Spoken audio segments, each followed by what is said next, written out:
Hello everyone. अभी recent time में आप देखोगे ना, यूएस है ना अपनी पूरी पावर दिखा रहा है, ठीक है, डोनाल्ड ट्रम्प गवर्नमेंट के अंडर। आप इतनी सारी इवेंट्स देख लो, जैसे मैंने बताया, वीडियो देख लेना, वहाँ पे लिखा हुआ है, ठीक है, ढेर सारी इवेंट्स हो गई। अब ना हो क्या, अभी जो है ना, अब इनका पूरा फोकस अब इंडिया पे शिफ्ट हो गया। मैं ऐसा क्यों बोल रहा हूँ, आप इस आर्टिकल में समझ जाओगे क्या लिखा हुआ। Trump 50% tariff have already stand India US trade. India US का ट्रेड है ना, 50% टैरिफ ऑलरेडी सेंसस है इंडिया पे, ठीक, सफर कर रहा है इंडिया। अब ऐसा बताया जा रहा है ना कि इससे भी खराब कंडीशंस आने वाले इंडिया के लिए। क्यों? क्योंकि ऐसा बताया जा रहा है, Washington is backing a Russia sanctions bill that allows up to 500 tariffs of any country buying Russian oil. अगर कोई भी कंट्री रशिया से ऑयल खरीदेगी ना, तो उस पे 500% टैरिफ उस कंट्री पे इंपोज हो जाएगा, ठीक है।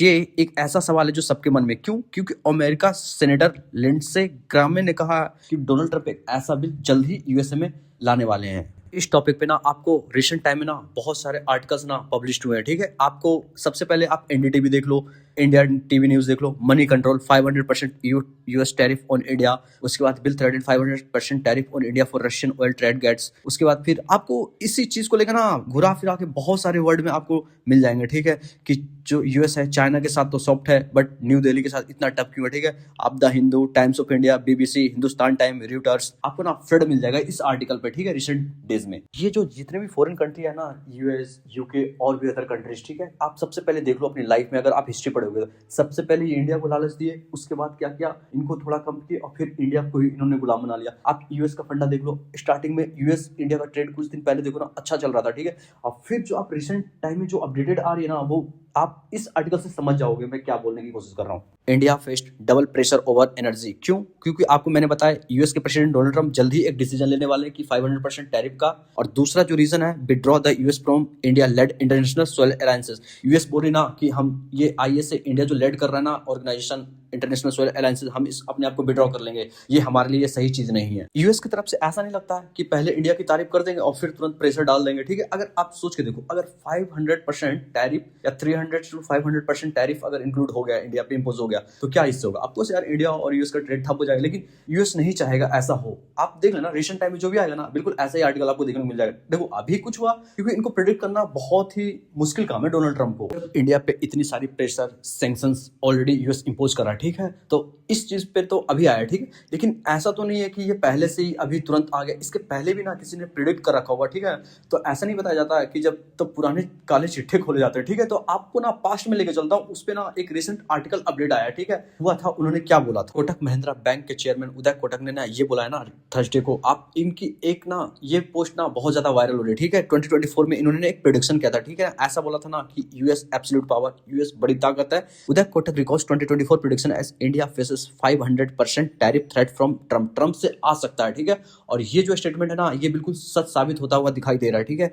आप इनकी ना एक ट्वीट और देखो इन्होंने, और वहां पे क्या मेंशन किया है, US is the absolute power on planet earth. चाहे आप मिलिट्री देख लो, फाइनेंस देख लो, टेक्नोलॉजी देखो, इस मैटर में ना यूएस अभी सबसे बड़ी ताकत है, ठीक है। Under Donald Trump it will leverage dominance. Donald Trump के अंडर ये अपनी ताकत का फायदा उठाएगा, और every country has to recognise and prepare. हर कंट्री को ना यूएसए की मूवमेंट को देखना होगा और प्रिपेयर करना पड़ेगा इन सेक्टरों में, फाइनेंस, जियोपॉलिटिक्स, ट्रेड और दूसरी जगहों पर भी। अगर आप यूएस एंड डोनाल्ड ट्रंप की जो ये मूवमेंट है ना, अगर आप अच्छे से ऑब्जर्वेशन करोगे ना, आपको धीरे धीरे समझ में आ जाएगी।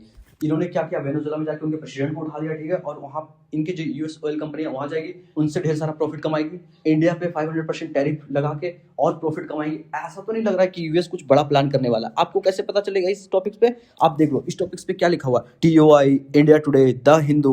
टाइम में डोनाल्ड ट्रंप ने ये बोला ना कि जो अपनी यूएस डिफेंस बजट है ना, वो इंक्रीज कर देंगे 50% टू 1.5 ट्रिलियन तक, ठीक है, अब वो भी 2027 तक। ऐसा नहीं लग रहा है कि यूएस एक बड़ी वॉर की तरफ जा रहा। इनका जो बजट है इतना से डिफेंस बजट इतना इंक्रीज कर देंगे, ठीक है, और वो भी इस समय में। देखो कितनी सारी मुश्किलें यूएस ऑलरेडी फेस कर रहा है, ठीक है, कितनी कंट्रियों को इन्होंने परेशान करके रखा है। क्या यूएस बड़ी वॉर की प्रिपरेशन कर रहा होगा? आने वाले 24 साल में आपको देखने को हो सके मिल जाए, ठीक है। ऐसा लगता है कि जो बाकी कंट्री है वो चुपचाप रहेगी? बिल्कुल भी नहीं। आप देखना ना, अभी हो सके ना तो जो रशिया है ना, उनकी तरफ से कुछ आपको इन्फॉर्मेशन या न्यूज आर्टिकल्स देखने को मिल जाएगी। 1-2-3 महीने के अंदर ना आपको बता दे रहा हूँ, कुछ नई नई चीजें आनी स्टार्ट हो जाएगी, क्योंकि कोई भी कंट्री ना शांत रहेगा। जिस तरीके से यूएस अपना डोमिनेंस दिखा रहा है ना पूरे वर्ल्ड को, ऐसा नहीं लगता है कि देखो कोई भी कंट्री ना शांत नहीं रहेगी। आपको बता दो, आपको इस पे ना आर्टिकल्स नहीं आ रहे होंगे, कोई देश रिएक्ट नहीं कर रहा होगा यूएस ये किया वो किया, बट मैं बता देता हूँ, अंदर ही अंदर ना ये अपना एक प्री प्लान, अपना एक सिनेरियो सेट करके चल रहे होंगे, हाँ, कि यूएस को कैसे